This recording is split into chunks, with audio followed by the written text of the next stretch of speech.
उन्मेष पाटील आणि करण पवार यांनी शिवबंधन बांधत ठाकरेंच्या शिवसेनेमध्ये प्रवेश केला असून आपण आघाडी धर्म निभावत त्यांना निवडून आणण्याचा प्रयत्न करणार असल्याचं प्रतिपादन माजी खासदार वसंतराव मोरे यांनी केलेलं आहे।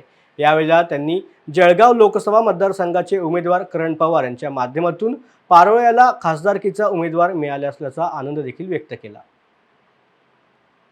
आता जळगाव लोकसभा मतदारसंघ हा यावेळेस उद्धव बाळासाहेब ठाकरे यांच्या पक्षाला शिवसेनेला ही जागा सुटलेली आहे। त्यामुळे उद्धव बाळासाहेब ठाकरे शिवसेना पार्टीने करण पवारांना ही उमेदवारी दिली आहे। त्यांनी भाजप सोडून उन्मेष पाटीलसह प्रवेश केलेला आहे।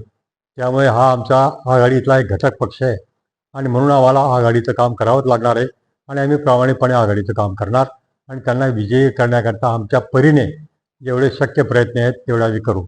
फक्त प्रकृती असल्यामुळे मला जास्त बाहेर फिरता येणार नाही, पण घरी बसल्यासुद्धा आपण त्यांचं काम करू शकतो।